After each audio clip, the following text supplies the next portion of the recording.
We often speak of love for animals. We feed stray cats, pause to admire a bird in flight, maybe even feel guilty for stepping on an insect. But have we truly understood what Allah says about these creatures? In the divine narrative of the Qur'an and hadith, animals aren't background characters. They are ayat, signs, living, breathing indicators of Allah's mercy, justice, and wisdom. That cat you fed crumbs, that bird you watched take flight, that dog that waited by your door, they don't speak your language, but they remember. And more than that, Allah remembers. Their lives matter not only to us, but to the one who created them. In Islam, animals aren't just animals. They are nations, witnesses, and, sometimes, your path to paradise. Let's explore 5 powerful truths Allah and His Messenger taught us about animals, and how our treatment of them echoes far beyond this world. The reality. Animals are a divine trust, amanah. Islam teaches us that every gift we're given, wealth, health, children, knowledge, is an amanah, a trust for which we are accountable. What we often overlook is that animals are also part of this trust. The Prophet Muhammad told us of a woman who entered hell, not for failing to pray or for committing a major sin, but for starving a cat, Bukhari and Muslim. She neither fed it nor let it seek food. She was punished for cruelty to a creature who had no voice to complain, no means to survive. This hadith isn't just a cautionary tale. It is a shocking moral awakening. It tells us that accountability before Allah extends beyond human relationships. Even a cat's suffering can tip the scales. This isn't about pet care. It's about divine justice. Allah confirms this in the Qur'an. There is no creature on earth nor bird that flies with its wings, but they are communities like you. Surah Al-An'am 6:38. These creatures form nations, with their own forms of worship and order. They are not random products of nature, but purposeful beings glorifying their Lord in ways we cannot hear. When we harm them, we disrupt their worship. When we are kind, we uphold their dignity.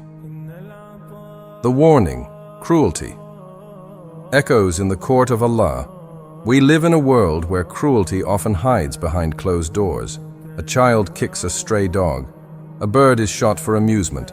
A pet is neglected out of laziness. These acts may escape the eyes of the world, but they do not escape the eye of Allah. The Prophet said, "A man was forgiven because he gave water to a thirsty dog. A woman was condemned because she imprisoned a cat until it died." Bukhari, 2 opposite fates, 2 small creatures, 1 eternal difference. Even more profoundly, the Prophet said, "On the day of judgment, the hornless sheep will take retribution from the horned one." Muslim. If animals will have their justice served, imagine the accountability that awaits those who oppressed them. Cruelty is not entertainment. It's not a passing moment. It's a recorded deed, one that echoes through the unseen, written by angels who do not forget. That insect you crushed for fun, that dog you shouted at in rage, Allah hears, sees, and records. The mercy, your path to Jannah, lies with them often. When we think of acts that bring us closer to Jannah, paradise, we think of prayer, fasting, charity, but the Prophet gave us another gateway, mercy to animals. The Prophet said, "Be merciful to those on earth, and the one above the heavens will have mercy on you." Tirmidhi. Those on earth includes the weak, the voiceless, the feathered and the furry, that kitten meowing at your door. It's not a coincidence, it's a test. That bird resting on your balcony might be a witness in your favor, glorifying Allah because of the food you left behind. The Prophet reminded us, "Whoever is kind, Allah will be kind to him." Ahmad. One act of kindness, like leaving out water on a hot day, might erase a lifetime of sin, as it did for the man who helped a thirsty dog. Is it really just an animal? Or is it a chance to earn mercy, to lighten your scale, to be a source of peace in a world full of neglect? The choice. Will you be their protector or their oppressor? Islam's mercy isn't abstract. It's legislation. The Prophet laid out clear rights for animals. You cannot overwork them. You cannot deny them food or water. You cannot kill them without need, not even an ant. He rebuked those who beat their animals, cursed those who mutilated birds, and warned against making animals targets for sport. Islam is not passive about compassion.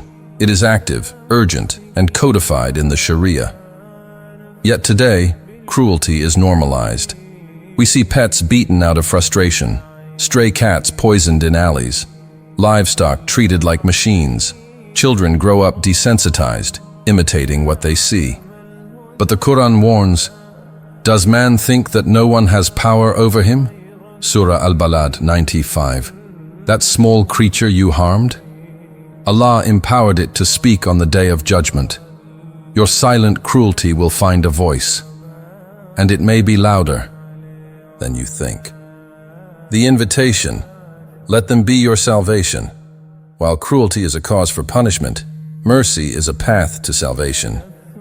The Prophet taught that a woman of ill repute entered paradise because she gave water to a thirsty dog, Muslim.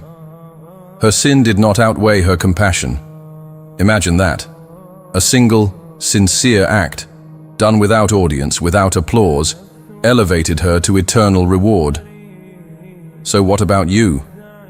The water you leave by your gate for stray cats, the gentle way you feed the birds at your window, the blanket you place outside in winter for neighborhood animals.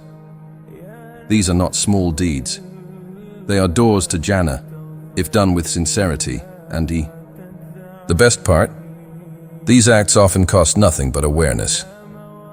The Prophet told us that every act of mercy earns reward, even removing a harmful thing from a path. So how much more for feeding a living soul? Closing. The test before you are next time. You see an animal.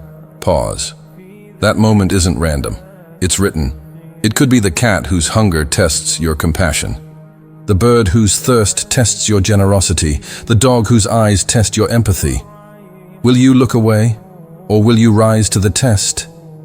Because on the day of judgment, they will speak, and they will remember, and you, will you be among the praised, or among the accused?